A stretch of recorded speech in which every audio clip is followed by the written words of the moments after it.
9:30, so if anyone would be willing to find their seats, that would be great. Would anyone like to utilize open forum at this time? Yeah.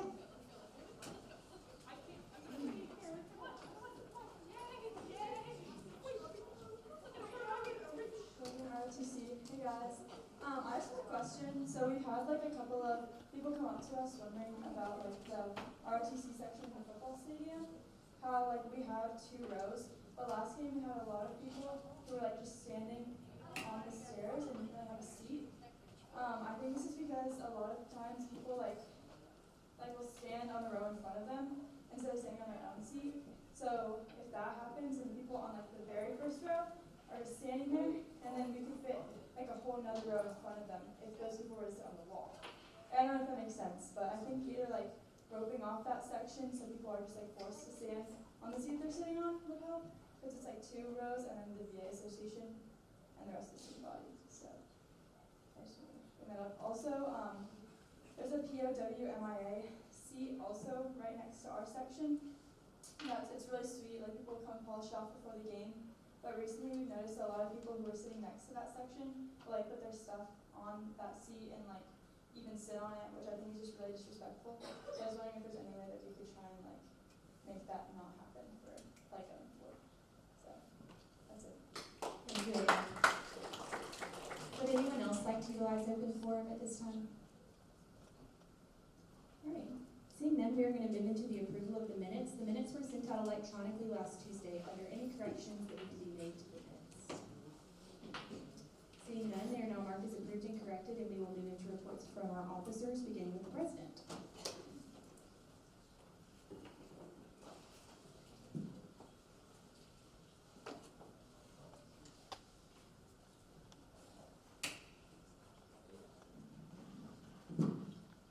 War Eagle, y'all. Hope everyone had a great fall break. So just a few things for me this week. So we got University Senate tomorrow from 3:30 to about 5. Could be after that though. Sustainability event tomorrow night. So if any of y'all don't have anything to do tomorrow night and want to go to an event at the hotel, I will be there. A few other people will be there, and it's going to be an event. They've got this very prominent speaker coming in on sustainability. It should be an awesome event. This has been something that they've been working on for a really long time. It should be really awesome. So I'm glad the performers are here because I was going to talk about this. But I was just going to kind of talk about a little bit about when I was in Forum. I come from Charlotte, North Carolina. I didn't really know anybody going in, and it was actually like a lot of senators and people on exec and some cabinet members who were just like really nice to me and really like, hey, you should keep doing this. You should really, stay involved in Auburn, stay invested in what you're doing here and serving. And that really like meant a lot to me, like hearing that. So don't be afraid to do that, especially to these guys, because your voice means a lot. So use it and use it to speak life into people, especially our freshmen. So this week, office hours from 2 to 5 tomorrow. So I would love to hear about how y'all's fall break was. If anybody's got a crazy story, would love to trade some stories. So yeah, that's all I got this week. Thanks, y'all. Thanks, Jack. Now report from the treasurer.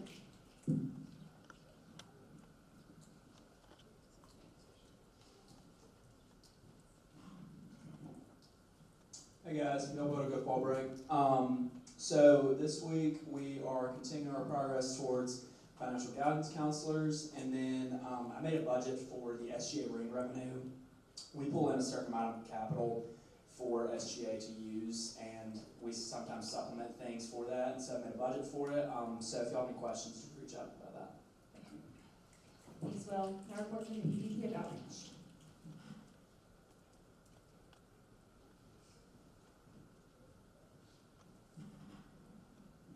Hey, y'all. Hope y'all had a good fall break. Hope everyone stayed safe, had a good time. Not a whole lot for me. First, the big thing is Hay Day on Wednesday. Super excited about that. Hope to see everyone out in the concourse. I don't know if anybody's working that, but it's going to be awesome. Look forward to seeing y'all out there. Had a meeting with Auburn Global last Wednesday about our international student tours with the stud president, and basically they were just, I guess, kind of debriefing and talking about steps of what we can do going forward to expand that, because we think they went really well. So if y'all have any feedback or questions or concerns about that, we're going to be in communication with them going forward.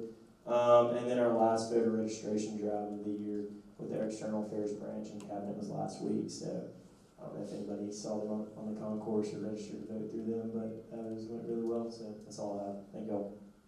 Thanks, George. Now report from the executive chief of staff.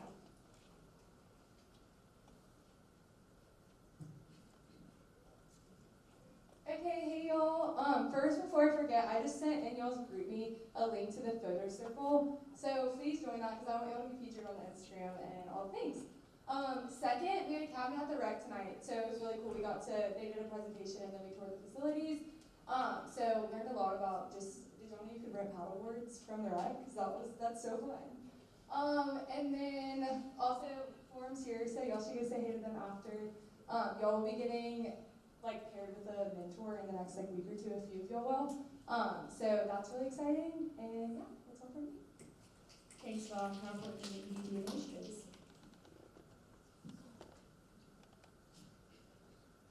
Hey y'all, hope you're having a great week. So not a whole lot for me tonight, but just wanted to recap y'all on our meeting with Dr. Hahn. So the MCAT prep course is in the works now. She was super receptive to all of our feedback and research. So we're going to be working on that. We've got a student representative panel that's going to be building that curriculum, which is really exciting. So yeah, thank y'all. Thanks, Thomas. All right, now we're going to move into reports from our standing committees, beginning with academic affairs. Marita, education, no report. Thanks, Sophie. Now report from budget and finance. Admin business, no report. Thanks, Barb. Now report from code of laws.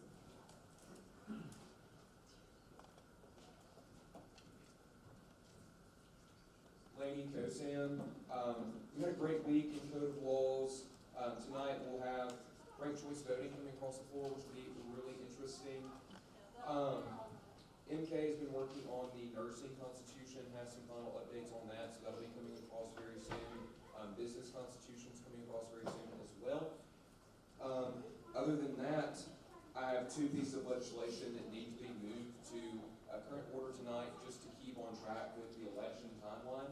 So I moved to suspend the rules of order and move PSSB 2410-1401 and PSSB 2410-1402 from future orders of business to current orders of business.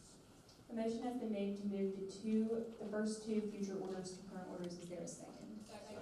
It's been moved and seconded. Is there any debate? All right, seeing no debate, they have been moved to current orders. Thank you all. Have a great week. Thanks, Ethan. Now report from access, engagement, and opportunities.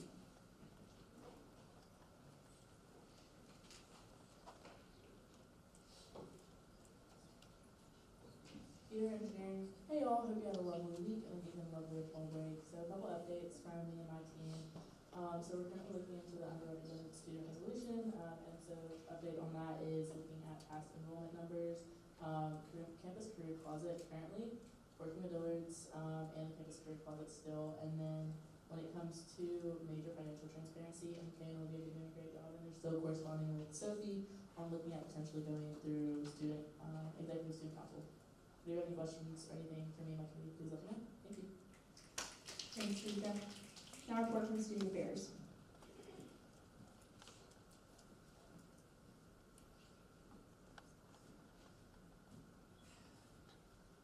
Jones at large. Last week we had a meeting with the med clinic, and one thing they wanted us to bring back that I wanted to share, their numbers are way up. Med clinic's been very busy this year. A lot of people have been sick, and one thing that they rolled out in February that's been a big help with those increased numbers is self-scheduling. So if you go to the med clinic website and you go right over here to self-scheduling, it'll bring you to another website, and you can schedule your appointment on the computer, and you can fill out some of your information beforehand. So that way you don't have to talk to anyone on the phone, which is anxiety for some people, and it helps them speed up the process because they already have some of your information. They know what you're coming in for, so that's a big help for them. Right now they're about 25% of patient visits are self-scheduling, and they want to see that number grow to 40 or 50. So if you have to go to the med clinic, hopefully you don't get sick, but self-schedule and tell for the med clinic. And then other thing I want to update on, thank y'all for your feedback last week regarding meat tacos. That info got where it needed to, so look for improvements in the future. And just want to let y'all know your opinion is being heard, your voice being heard. So if y'all ever have any feedback regarding anything that's student affairs related, please let me know. We'd love to hear it, get it worked on. That's all we got. War Eagle. Thanks, Vince. Now, welcome to the executive committee.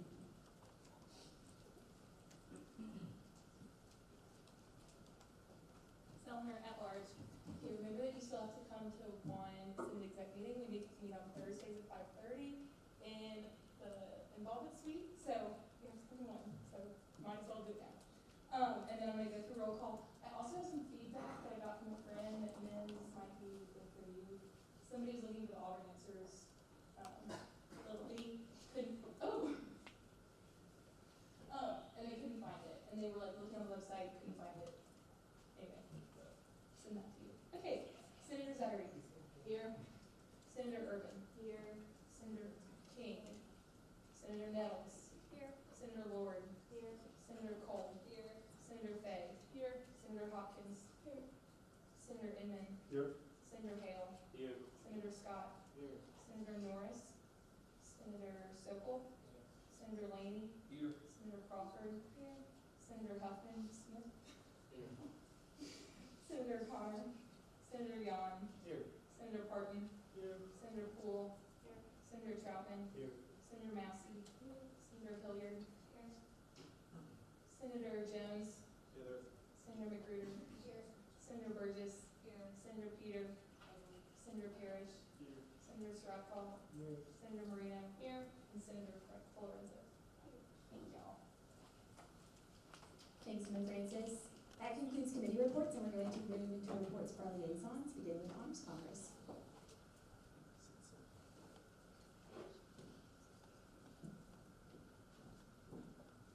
Ashley Honors Congress. So first off, the Honors Congress hosted their family dinner for the month this evening, and 48 members were in attendance.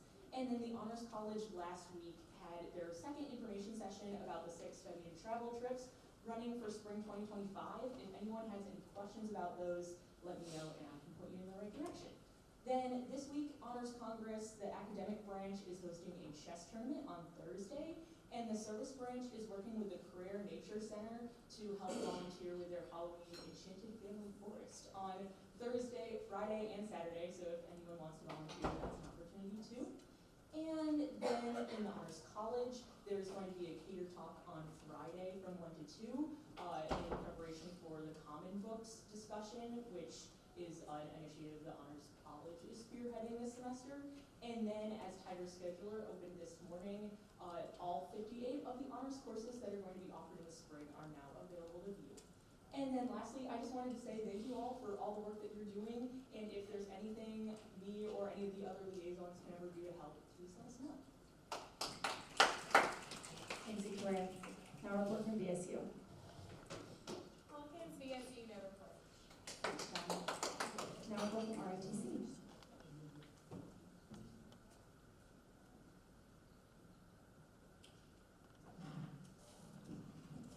Auburn ROTC. Hey guys, I just wanted to do a little presentation. I feel like as ROTC liaison, it's my job to help bridge that gap between ROTC students and normal student body here. So I think this is one way to do that. So it's super quick, just 6 slides, but I'm gonna show y'all how to identify like which branch people are in when you walk around campus. So first up, Air Force is my branch. There are 2 types of uniforms that you'll usually see us walking around in. One is these OCPs, it stands for Operational Camo Pattern, and the other one is flight suits. So anyone who gets flight suits are seniors who have flight slots, meaning when they graduate, they're gonna go off into some type of flight career. So we just try and honor them by letting them wear that like super cool little jumpsuit. And then, wait, can you go back real quick? Go back one more, sorry. And then right here, on your, like the left side of your chest, every branch has that's where it says their branch. U.S. Air Force, Army, Navy, Marines, all those things, but sometimes you just can't see that, so it's more important. Like, there are other ways to see what branch people are in. One last thing, so Army has the same uniform. One way to tell also the difference between Army and Air Force, if you can't see their little name tape right here, is their patches. So Air Force patches are just like camo colors, and then Army has like actual colored patches. Well, we'll get to that eventually. Next slide, please. So this is the Space Force. They're a part of Air Force. If somebody gets a Space Force slot, I guess it would be like their sophomore year, then they can start wearing things like this. So this is called the Delta. It's the Space Force symbol. And they can also have blue name tapes, whereas Air Force have brown. And they'll have that patch and that patch right there, meaning that they went to their summer training the summer after their sophomore year. Okay, next slide, please. Okay, this is Army. Those are my two beautiful roommates. But yeah, so another way to tell Army, like I said, here's a colored patch, and then it'll say right there, their name tapes are black. Other than that, they kind of just look like Air Force. So, which they would hate to be confused with, but, all right, next slide, please. All right, so this is Navy. They actually have a different kind of camo. It looks a little more digital. It's called Navy work uniform. They can wear black boots or just like the coyote brown the Army and Air Force both wear. And then it will say Navy right up there on their name tapes as well. So that's just one way of looking at them too. And then we can do next slide, please. And these are the Marines. So they also have a different pattern uniform. It's called MARPAT, Marine Pattern. They don't really like to use big words sometimes. I'm kidding, we love them. But so yeah, they roll their sleeves based on the seasons. So in the summer, they'll be rolled. In the winter, colder times, they'll all be long again. Air Force can roll their sleeves whenever they want, and then Army can never roll their sleeves. Kind of stinks for them. But okay, that's it. So yeah, so those are the uniforms that you'll just see everyone wearing like day to day. Maybe one day I'll just do like the service uniforms or something like that, so you know like who's white and who's wearing black and things like that. But yeah, for now that's it. Does anybody have any questions about any of that? No? Okay, awesome. Well, thank you so much, and I hope you have a good week. Now a report from ISO.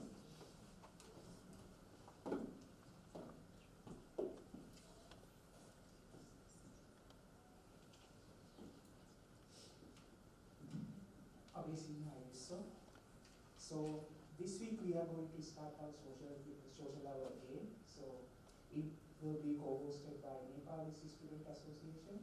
So on Friday at 4 p.m. in this room you can come to join with us. And also next week we are going to organize our first International Student Town Hall. The discussion topic for this month town hall is safety and transportation. We plan to address the main issues international students face regarding safety and transportation. So this meeting is going to happen on 24th of October at 4 p.m. in Milton Student Center room 2310. That's all from my side. Thank you very much. Thank you, Kayla. All right, that concludes reports from our liaisons. So we will now move into current orders of business. The first of which is PSSB 24100701, brought to you by Senator Inman.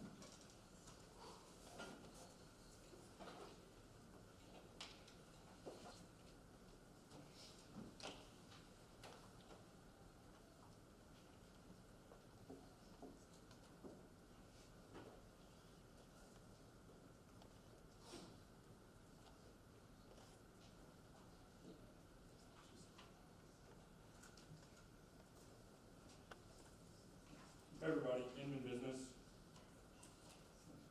I ask for the approval of the following: the allocation of $1,100 from the reserve fund to the line item titled Outreach Projects of the Student Government Association budget.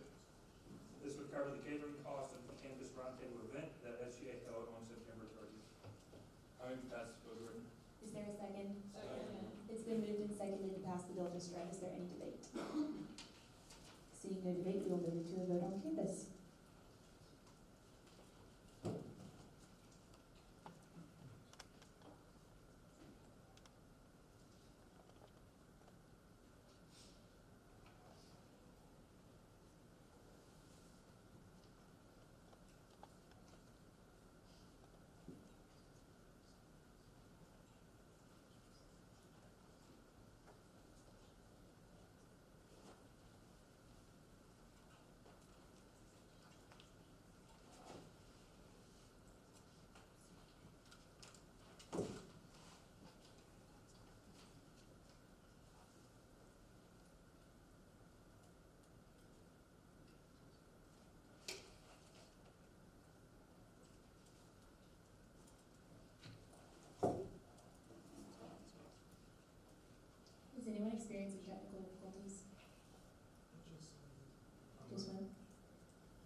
Well, we will move on with the votes that we have.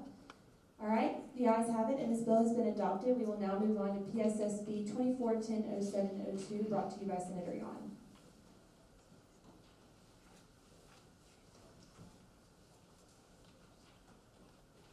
I'm going to ask that all senators please take electronic devices off of the tables just to make sure that everyone is fully engaged in debate tonight. Jan Millards asks for approval of the following: striking executive officer, adding major candidate, adding more position. Move to pass the bill read. It's been moved to pass the bill just read. Is there any debate? All right, yeah. Hey guys, hope everyone's break was good. I'm sure it's all thought about, or y'all all thinking about the code at this time. But and Lauren, thanks for coming. Y'all came pretty good. To give y'all some context, I know we had a lot of questions last week about this bill. I really appreciate y'all like really caring about this code change. I have some things we can look at just for some history of all these different changes that went on.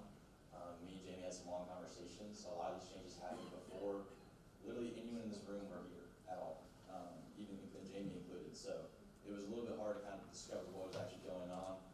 But if we want to go to some of the pictures that you had to pull up.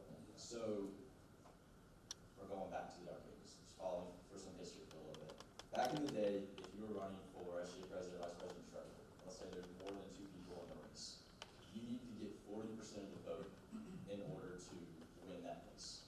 Oftentimes, if there's more than 3 people or 4 people in the race, it's really hard to do that. So what would happen is they would put people that got the top 2 votes, which is like the highest barrier you possibly have to get something to pass. Then what has to happen is, I'm pretty sure some administrators have to approve it. It goes on to the next election cycle. So anytime we're voting for Ms. Homecoming or SGA president in the spring or anything like that, there is a part of the ballot that is the students voting on this change. And so 25% of students have to participate on that specific question. And then out of those 25%, 2/3 have to vote yes. So to change the Constitution at Auburn is very, very hard. And I bring all of this up to kind of give y'all some context that this ranked choice voting, this instant runoff system, was approved by the students. If we haven't pulled up, if we go to the one that's the referendum, sorry, I was missing one.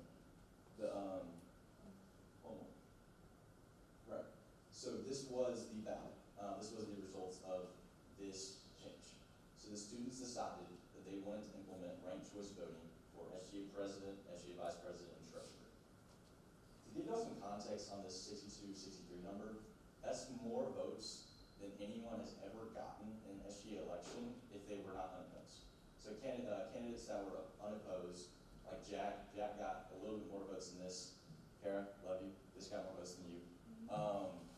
Ron Anders, the mayor of Auburn, this got a couple thousand more votes than him in the runoff election. So my point of bringing all this up is that this is an extremely popular system that the students wanted to happen. And we've been debating a lot of what the system is, rather than looking at if it would apply well to Miss Auburn and Miss Homecoming. Because the fact of the matter is, we already use this system. We've been using this since 2020. We used it in a Miss Auburn election one year, and they went back and voted. So, if the system is flawed, next week there needs to be a constitutional referendum on the floor to revert back to the system of an actual runoff. And I bet you $1 million it won't pass. Students won't like it. So that is kind of my point of giving you all the context. So to make sure I give you all the full picture, I'm going to go through kind of what Jamie and I figured out. So January 14, 2019, a constitutional change passed the student senate. Once that happened, it went to the spring 2019 election, right? So they got to vote on it. And once that happened, 71% of the students voted yes on it. They liked the idea. Then fall 2019, this homecoming, we did not use this system. We only used it for the spring elections for executive officers, but in 2020, we actually did use it for Miss Auburn. So that's what one of the next pictures is. The other one? Right. So, in part of giving y'all some context, I also wanted to kind of alleviate some of the concerns that we had last week.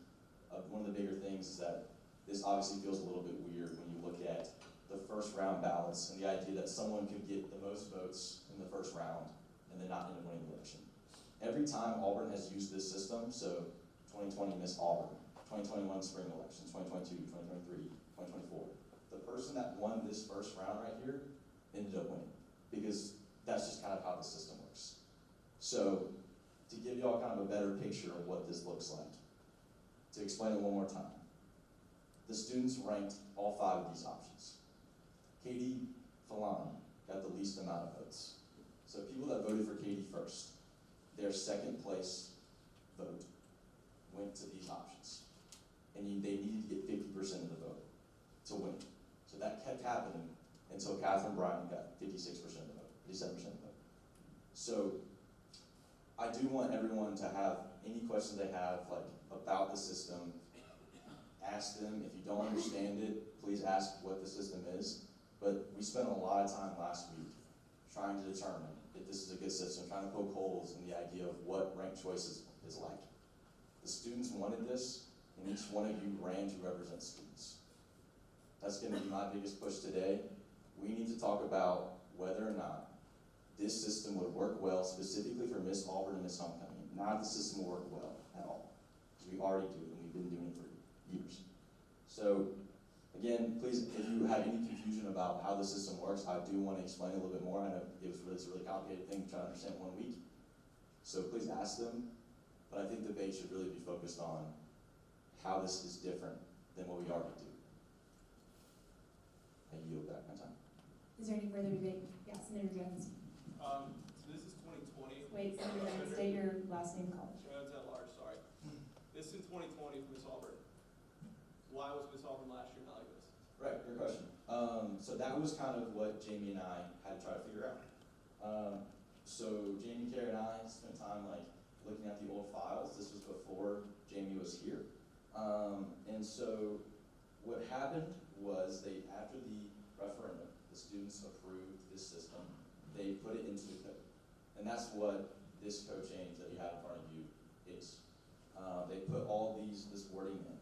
And the first instance that we have record of, that I know of, says major candidate elections.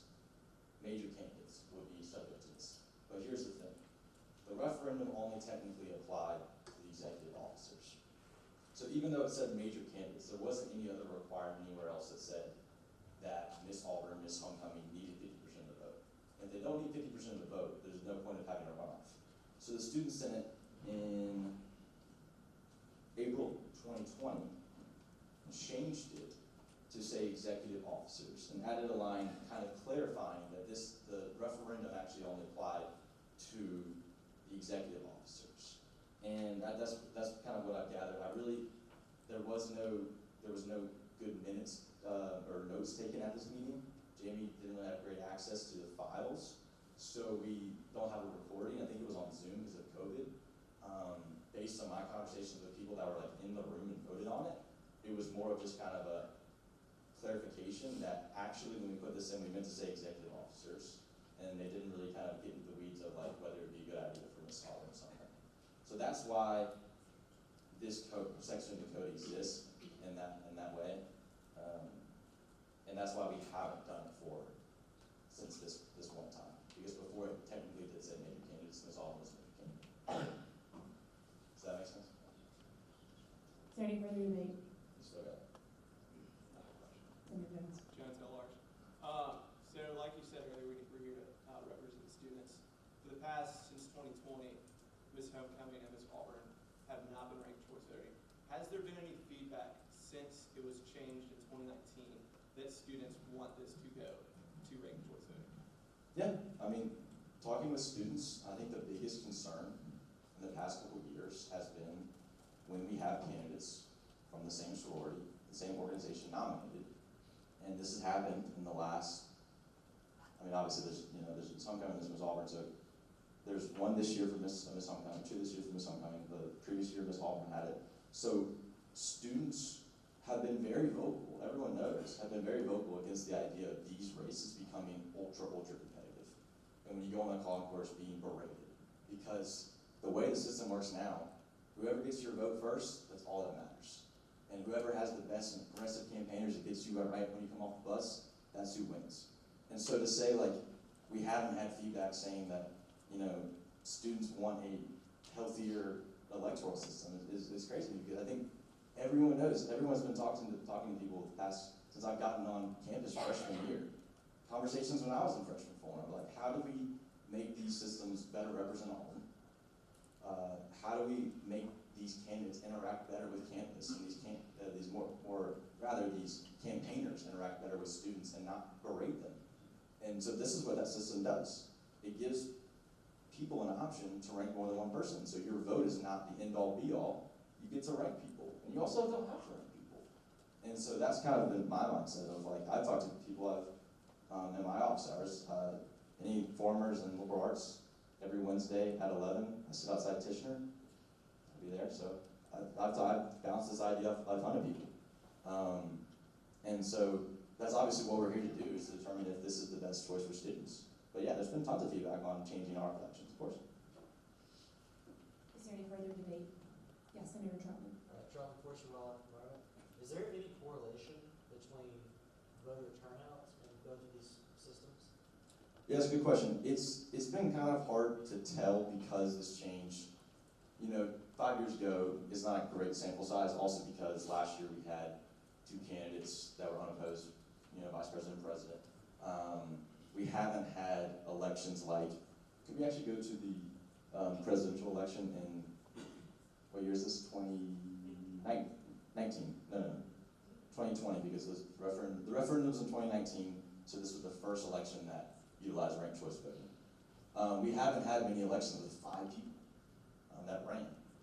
And so I really couldn't tell you like specific data on whether or not a campaign or an election with ranked choice is going to bring better turnout. We had a pandemic in 2020 that really kind of blew stuff up too. So our numbers have been kind of all over the place. With last year having, the two major candidates that run being unopposed, and 2020 having a pandemic, our numbers have not been a good sample size to look at. So to me, I think this would definitely at least help voter turnout. I can't say for sure, but I think having a positive interaction with Miss Homecoming, especially since it's so early in the year with freshmen coming on campus, and seeing a more positive interactions with candidates, with other candidates and campaigners for other candidates, or other campaigners, I think that would increase the voter turnout, but I don't have data on this. Jamie has her. I have data. Yeah, Yes, Jamie. Okay, so in the year, spring 2019, voter turnout was 39.29% with 11,405 votes. In spring 2020, voter turnout was 38.81% with 11,278 votes, and that was the first ranked voting / instant runoff election. So there was about a maybe less than 200 person difference in that turnout those years. Thanks, Jamie. Is there any further debate? Yes, Senator Roman. In business, hey, Jake, I can't really help to notice in all these examples that, end result hasn't really changed from the person that ends up getting most votes. Yeah. So I don't really. That's a good point. And that's not really what the purpose of the bill is. It's not to change the results.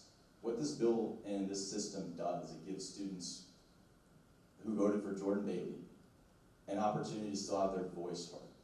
In a normal system, you vote for Jordan Bailey. No offense to him if he's watching, but if you vote for Jordan Bailey, your vote goes nowhere. But if you vote for the lowest performing candidate in that first round, you get to rank your preferences, or you don't. You get to decide, maybe I want Jordan Bailey or nothing.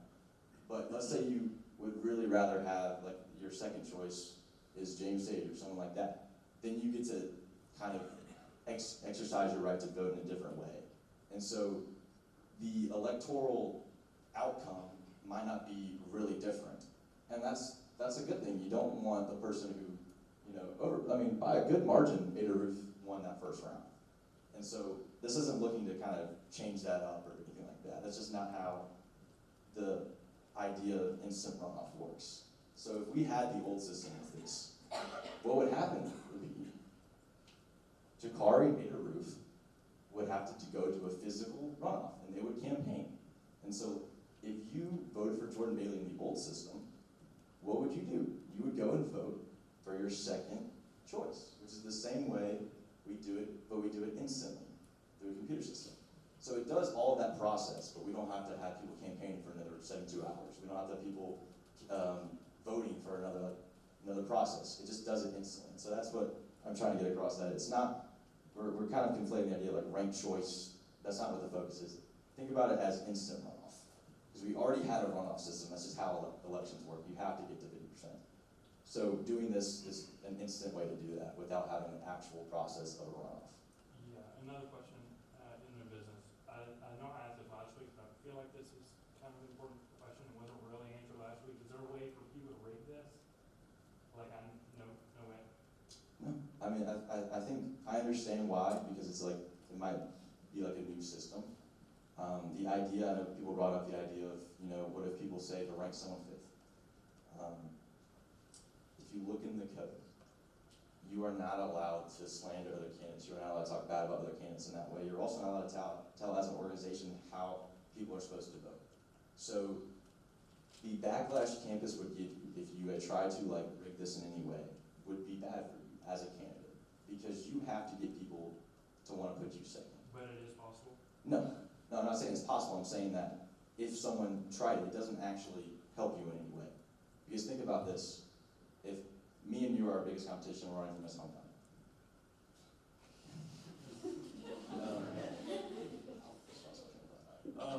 If me and you are running for Miss Homecoming, and I tell everyone to put you 5th, that's implying that I'm going to lose at some point. Because my 5th vote, has never really mattered. It's never gotten to your 5th place vote. It's always, this is the first round that we've ever done 3 rounds. Every other time it's gone, it's only been like 2 rounds usually, and then you get to someone that's 50%. So my vote, my rankings only matter if I end up losing. So really kind of a moot point to say like, oh, we're gonna put someone 5th. People are gonna vote the way they want to vote. And if people are breaking the rules, that's not on, we should have the e-board look into that. So can the rules be broken to be rigged? No. I'm sorry, can you repeat that? Can the rules be broken to be rigged?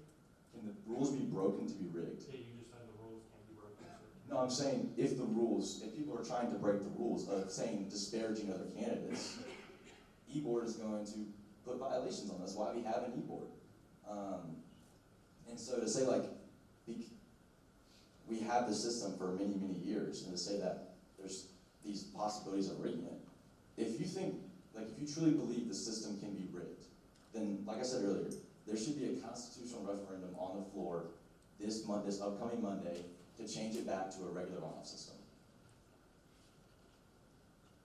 But the system can't be rigged. Oh, okay.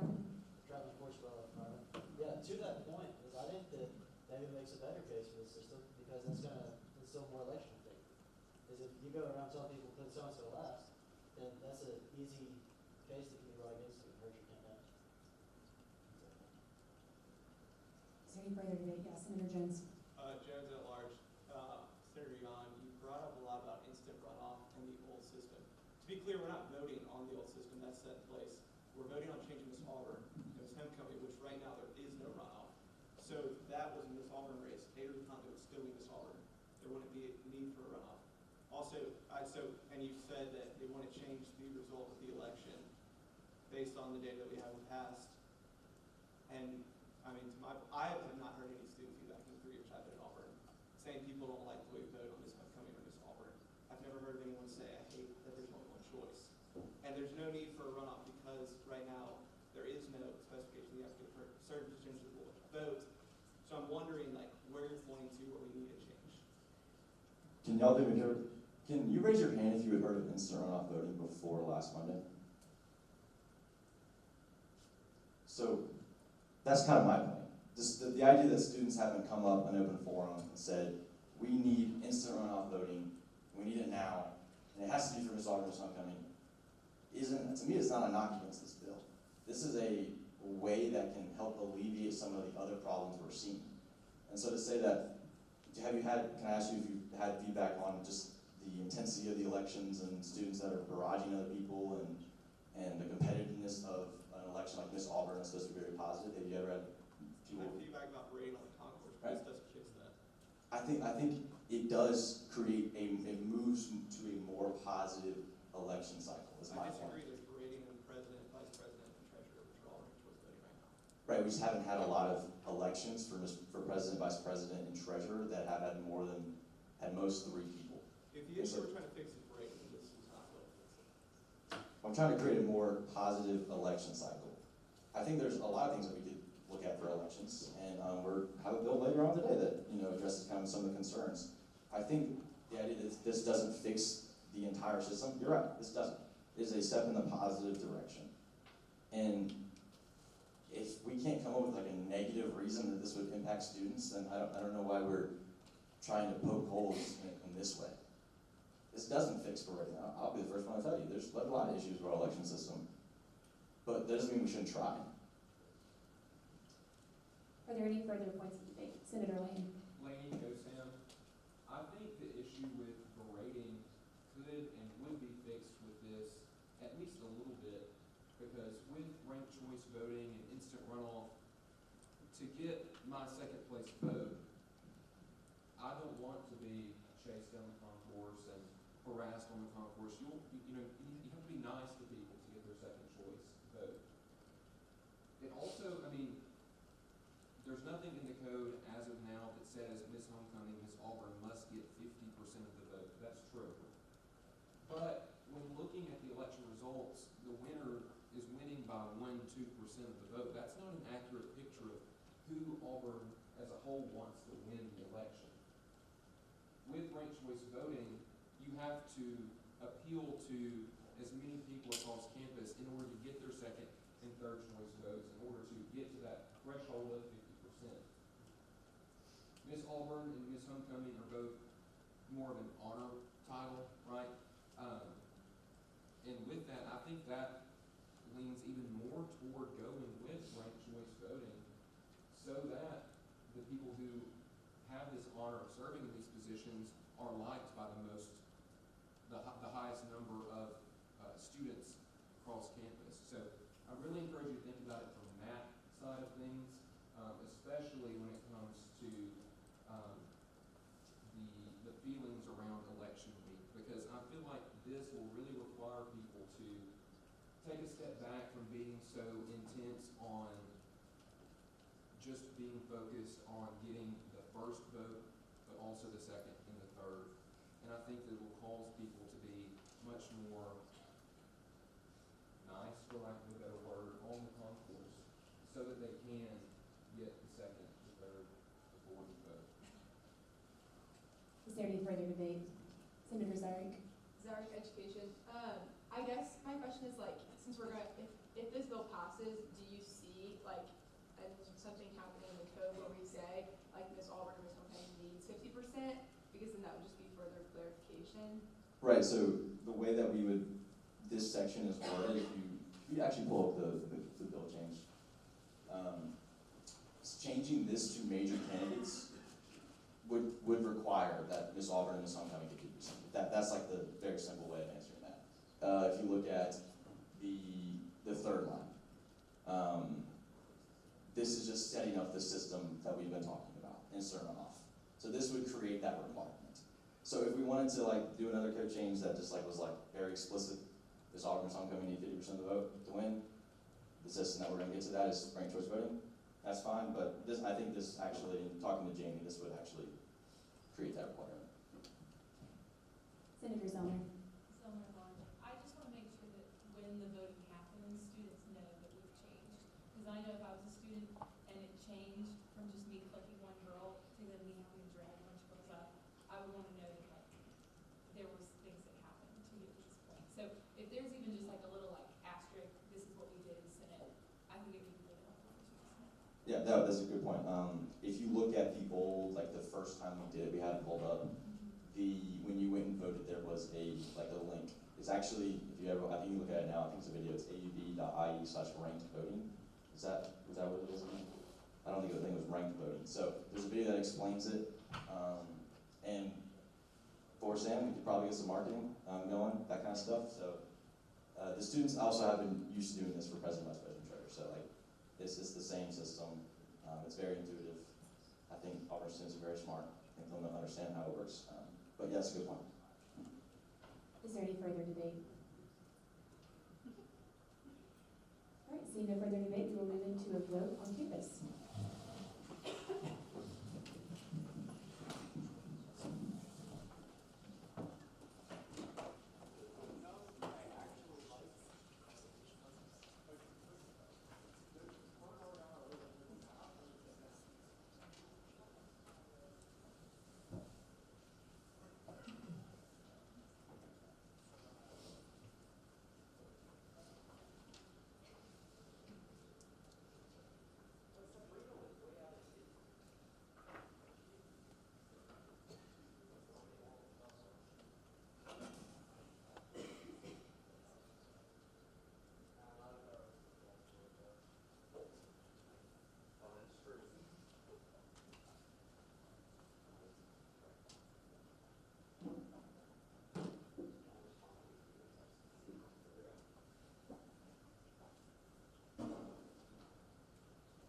it appears that the ayes have it, and this bill has been adopted.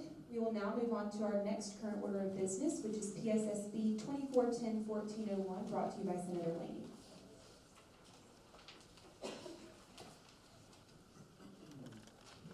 Laney, COSAM, I ask for approval of the following. This is the spring 2025 elections timeline. So, the reason this was moved up to today is the first date there. Tomorrow, Miss Auburn nominations would open. If we pass this bill, of course, Miss Auburn nominations would open on AU Involved, so that form to nominate someone for Miss Auburn would be found on AU Involved, of course. And then 2 weeks from today would be the day that major and minor candidate registration would open. In the Code of Laws, it states that 2 weeks after we pass the Senate apportionment bill, which is coming up next, major and minor candidates can start registering to run in the next election. So just giving them ample time. Last year was a little bit shorter of a time, so just giving them more time so that people have time to decide if they want to run and time to make sure that they actually get it submitted, things like that. Monday, December 2nd, at 4:45, campaign registration will be due, so we have a little over a month to register to run this next election. Then moving into the spring semester, Tuesday, the 4th of February, that would be formal campaigning, campaign kickoff as it's commonly known, in the upper quad lawn. And then on Friday, the 7th of February, from 7 to 5 is voting day, and then you have the link there for voting. We have to pass this bill through. Is there a second? It's been moved and seconded to pass the bill just read. Is there any debate? Question. Senator Anderson. Who made this? So this was kind of a collaboration between myself and then the elections board and the executive director of elections, Blaine Martin. Good, that's all I was asking before listening to motion. Is there any further debate? All right, seeing no debate, we will move into a vote. We will do this by hand vote since it was moved from a future order. So all those in favor, please raise your hand and say aye. Aye. All those opposed, please raise your hand and say nay. All right, the ayes have it, and this bill has been adopted. We will now move on to our next current order of business, which is PSSB 2410-1402, brought to you again by Senator Laney. Laney, COSAM, I ask for approval of the following. So in front of you, you have the version on black paper, so you can see the highlights better. On the screen, it's on blank screen. But just to kind of go through, this is how apportionment is done every year. The undergraduate enrollment, graduate enrollment, added together to give a total number of students within a college. That's then kind of divided among the total number of students at Auburn to give a raw number of senators. Of course, we can't have decimals in the room, so that's kind of rounded up or rounded down to give the number of senators each college is allotted. So in years past, sometimes there's only two colleges that their decimals round up, so they get the senators. Sometimes there's no problem with how it works out. This year, the only college that's really affected when it should round up and it doesn't is COSAM. That's just because we don't have an extra senator to allot in this spot. So the College of Liberal Arts and the College of Sciences and Mathematics will lose a Senate seat this next term, and the College of Engineering and the College of Architecture, Design, and Construction will gain a seat. Again, all this math, you can do the math if you'd like to, but they take the total, divide it by the total number of students in Auburn, and that's how they get the raw number. The highest two decimals are rounded up. None of the other colleges really are affected, like I said, other than COSAM. And again, we just don't have an extra seat to allot to COSAM to kind of round up to how it should be. Of course, 28 senators are allotted to the different colleges, 1 for the graduate school, 5 for at-large, for a total of 34 student senators. I move to pass this bill as written. Is there a second? Second. It's been moved and seconded to adopt the bill just read. Is there any debate? Senator Jones. Jones at large. Question. So CATSI is gaining a senator, and COSAM is not because we only have a certain amount. COSAM has more students, they're over 3,000. Why did they not get the nod and CATSI did? Right. So In years past, and I wasn't really sure how it was decided which one got the extra senator, but I went back to like 2018, 2019, and there was a note on there that said the two highest decimals. So 1.63, 5.69, COSAM has 2.59. Just because they have the highest decimal, they get the extra senator. Is that a point for a line of carriers? That's just precedent. Is there any further debate? All right, seeing no debate, we will move into a vote again. All those in favor, please raise your hand and say aye. All those opposed, please raise your hand and say nay. All right, apportionment has been adopted for the upcoming term. That concludes our current orders of business for the evening, and we will now move into future orders of business, of which we only have one, and it is PSSB 24101403, brought to you by Senator Hilliard.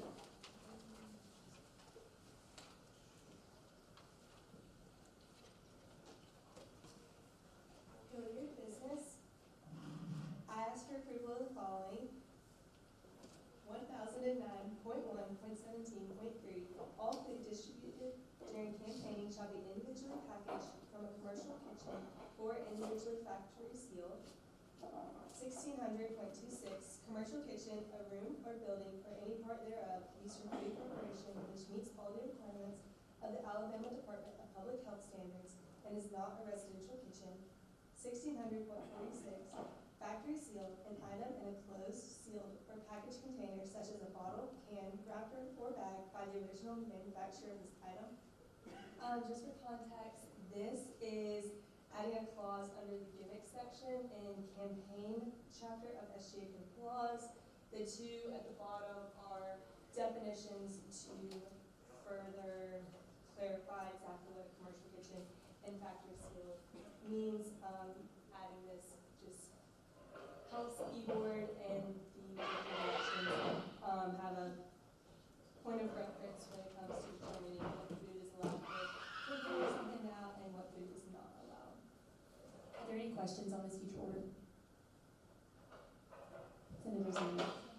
So the rest of the that's not going away. Yes. It's just like, This is just clarifying like what, because I know in the past it's been up to the director of elections whether you can do something that has to be factory sealed or can just be individually packaged. This is just adding clarification so that every year it's more standard. It's not just changing. Yes, and the hopefully with the definitions that will then be point of reference. They can go and say this is exactly what factory sealed or commercial kitchen is.